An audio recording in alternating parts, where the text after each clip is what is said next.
बातमीपत्रात आपल्या सर्वांचं स्वागत। पाहूया विशेष बातमीपत्र। कहाळा येथील सरपंच पद रिक्त झाले होते। गुरुवारी येथील सरपंच पदाच्या निवडीसाठी बैठक घेण्यात आली व या बैठकीत सरपंच पदासाठी सुनील पाटील लुंगारे यांचा एकमेव अर्ज आल्याने सदर निवड बिनविरोध पार पडली। कहाळा बुजुर्ग येथील सरपंच पद खुल्या प्रवर्गासाठी आरक्षित होते। येथील सरपंच म्हणून शेख जावेद हे काम पाहत होते, पण त्यांच्या विरोधात जिल्हाधिकारी यांच्याकडे तक्रार दाखल झाले होते। तक्रारीची दखल घेऊन चौकशी अंती तत्कालीन जिल्हाधिकाऱ्यांनी सरपंच शेख यांना अपात्र केले होते, त्यामुळे येथील सरपंच पद हे रिक्त झाले। सरपंच निवड करण्यासाठी निवडणूक निर्णय अधिकारी म्हणून पंचायत समितीचे विस्तार अधिकारी महेश मुखेडकर यांनी कहाळा येथील ग्रामपंचायतमध्ये येऊन बैठक घेतली।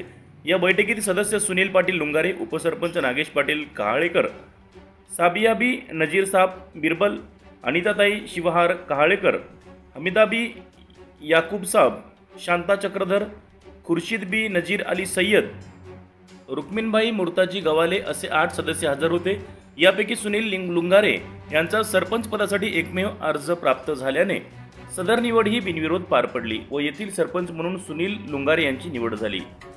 यावेळी ग्रामपंचायतच्या वतीने नूतन सरपंच सदस्यांचा व निवड प्रक्रिया पार पाडण्यासाठी आलेल्या शासकीय अधिकारी कर्मचाऱ्यांचा सत्कार करण्यात आले। यावेळी उपसरपंच नागेश पाटील कहाळेकर, पोलीस पाटील शिवहार पाटील, तंटामुक्ती अध्यक्ष अकबर पटेल, नजीर बिरबल, माजी सरपंच विजय पाटील, मुनीर मुंडकर, अनंत पाटील, वहीद पटेल, उत्तम पाटील जाधव, ज्ञानेश्वर कदम, उत्तम राजुरे, गोविंदराव पाटील कहाळेकर, माजी सरपंच सौ प्रतिभाताई लुंगारे, सूर्यकांत लुंगारे, पाराजी गवाले यांच्यासह ग्रामपंचायत अधिकारी NS मेलपदवाड, तलाठी हसन पल्ले आदींची उपस्थिती होती।